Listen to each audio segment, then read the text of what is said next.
नमस्कार, मैं हूं अनीता दिनेश। वर्तमान में मैं शिव पर और काशी पर श्रृंखलाबद्ध ढंग से काम कर रही हूं।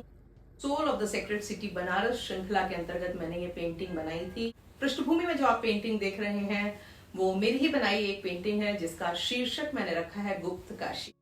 5 बाई 5 फीट में बनी हुई ये पेंटिंग का जो पृष्ठभूमि है वो ग्रीन के डिफरेंट शेड्स में बनी हुई है, जिसमें तमाम टर्कोइज ग्रीन, सी ग्रीन और इसके अलावा ग्रीन के बहुत सारे शेड्स आपको इसमें दिखाई देंगे।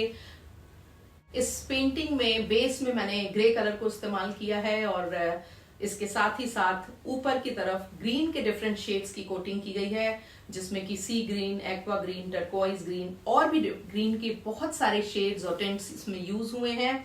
और जब आप इसको करीब से देखेंगे तो आप देखेंगे कि इसमें पैलेटन नाइफ से मैंने लेयरिंग की हुई है और अंदर के फॉर्म को क्रिएट करने के लिए मैंने ऑरेंज के और रेड के डिफरेंट शेड्स को यूज किया हुआ है।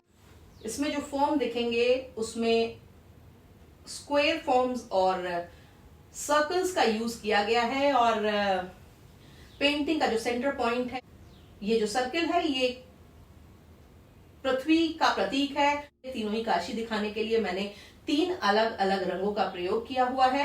ये जो छतरियां हैं और ये जो नाव है, क्योंकि मैंने इसमें काशी को भी इसमें समाहित माना है, तो इसलिए मैंने इन छतरियों और नावों की कल्पना की इसमें। और बाकी का आप जो बैकग्राउंड देख रहे हैं, इस सूर्य है, सूर्य के अंदर 9 ग्रह समाहित होते हैं। मैं हमेशा अपनी पेंटिंग्स में एक सर्कल को यूज करती हूँ जो कि कंप्लीट नहीं होता है और बहुत ही ज्यादा एब्स्ट्रैक्ट होता है। उसका कारण यही है कि जो सर्कल मैं बनाती हूँ वो पूरे ब्रह्मांड का प्रतीक होता है। उसमें सारे ग्रह और सारी आकाशीय चीजें जो होती हैं वो उसमें समाहित होती हैं। इस पेंटिंग में मैंने ऑरेंज कलर का यूज इसकी स्पिरिचुअलिटी को एनहांस करने के लिए किया है।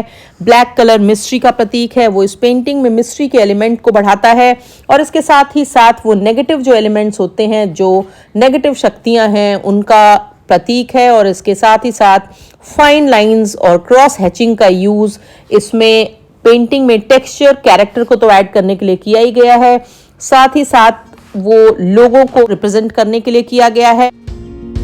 गुप्त काशी में शिव ने गुप्तवास किया था क्योंकि वो पांडवों से नाराज थे, क्योंकि पांडवों ने अपने गोत्र के भाई बहनों का, अपने कुल के भाई बहनों का वध किया था। शिव उनसे नाराज थे, वो उनसे मिलना नहीं चाहते थे, परंतु पांडव क्षमा याचना के लिए काशी पहुंच गए। शिव ने क्योंकि उनसे मिलना नहीं चाहते थे तो वो गुप्त रूप से यहाँ पर आ गए, जिस स्थान को आज गुप्त काशी कहा जाता है। और उन्होंने पांडवों से बचने के लिए नंदी का वेश धर लिया, पर फिर भी पांडवों ने जब उन्हें पहचान लिया तो वो पृथ्वी के अंदर समा गए और 5 स्थानों पर फिर वो उत्पन्न हुए, वहां से निकले।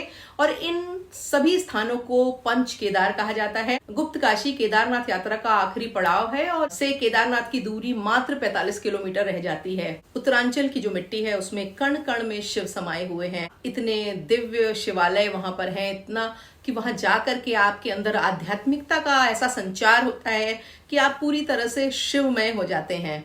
और गुप्त काशी के बारे में भी यही है। इसके अलावा एक मान्यता ये भी है कि शिव ने गुप्त रूप से पार्वती से यहाँ पे विवाह कर लिया था। तीसरी मान्यता ये है कि तमाम ऋषि मुनियों ने गुप्त रह करके यहाँ पर छुप करके तपस्या की, साधना की, इसलिए भी इसको गुप्त काशी कहा गया। उत्तरांचल में मैंने अपने जीवन के 11 महीने बिताए और मैं बागेश्वर में रहती थी। 11 महीने के समय में मैंने बहुत एक्सटेंसिव ट्रैवल किया और जैसे जैसे मैं तमाम शिवालयों में गई और एक जो अलग सी स्पिरिचुअल अनुभूति होती है वो आपको उत्तरांचल के मंदिरों में मिलेगी। और बहुत ही उतने नैसर्गिक वातावरण में उनका जो रूप होता है वो बहुत ही डिवाइन होता है और आत्मा को संतोष देने वाला, आत्मा को प्रसन्नचित्त करने वाला होता है। और इसी दौरान मैंने बहुत सारे शिव साहित्य को पढ़ा और तमाम चीजें एक्सप्लोर की, मंदिरों में जा करके या फिर साहित्य को पढ़ करके तमाम किंवदंती, तमाम कहानियां, तमाम सांस्कृतिक पक्षों को जाना। क्योंकि मैं तो वैसे भी बनारस की थी तो मुझे शिव जो थे वो मेरे आराध्य थे और उनका जो चरित्र था, जो उनका किरदार था, जो उनके मैनिफेस्टेशंस थे, वो मुझे हमेशा से ही अपनी ओर खींचते रहे थे। इसी दौरान मैंने जब इन तमाम स्थानों की यात्रा की और वही जो मेरी स्मृतियां थी उन्हीं को मैंने इस पेंटिंग को बनाने में इस्तेमाल किया। हम कलाकार कई बार पेंटिंग बनाते हैं पर देखने वाले उनमें हमसे भी ज्यादा विस्तार खोज लेते हैं। कला का जो महत्व है वो बनाने वाले के लिए तो है ही, साथ ही साथ देखने वाले पर भी निर्भर करता है।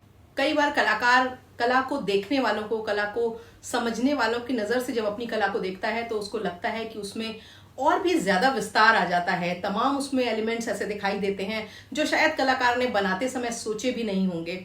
और यही कंटेम्प्रेरी आर्ट की खासियत है। बनाने वाले के एलिमेंट्स तो हैं ही, जो देखने वाले होते हैं यानी कि जो कला प्रेमी होते हैं, कला को सराहने वाले हैं, कला को समझने वाले हैं, या कई बार जो कला को नहीं भी समझते हैं, उसमें तमाम एलिमेंट्स खोज लेते हैं और उस समय कलाकार को ये लगता है कि नहीं, उसकी कला की जो साधना है वो पूर्ण हुई। कला एक अनवरत चलने वाली साधना है और कलाकार खुद में ही हर रोज कुछ न कुछ सीखता है। हम खुद से सीखते हैं, अपने अनुभवों से सीखते हैं, तरह तरह के प्रयोगों से सीखते हैं और साथ ही साथ कई बार कला प्रेमियों से, कला को परखने वालों से भी हम तमाम चीजें सीखते हैं। जो कलाकृतियां होती हैं वो कलाकार के दिल की भावनाएं होती हैं, उसके मस्तिष्क में उपजे हुए ख्यालों को जब वो मूर्त रूप देना चाहता है तो वो कलाकृति की रचना करता है।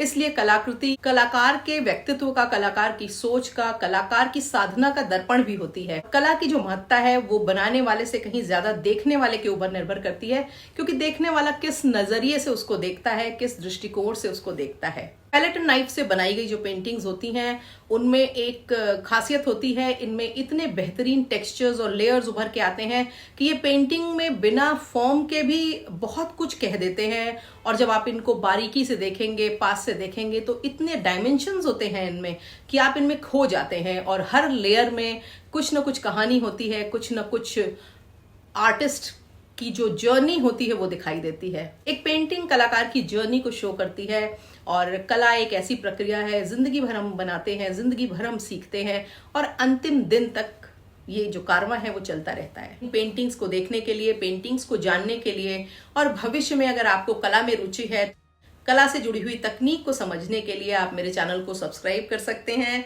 और बेल आइकन जरूर दबा दीजिएगा ताकि जब भी मैं कोई अपडेट किया करूं वो आप तक झटपट पहुंचे। पेंटिंग अगर पसंद आए तो अपने कला प्रेमी मित्रों के साथ उसको शेयर करना ना भूलें और साथ ही साथ लाइक का बटन जरूर दबाएं।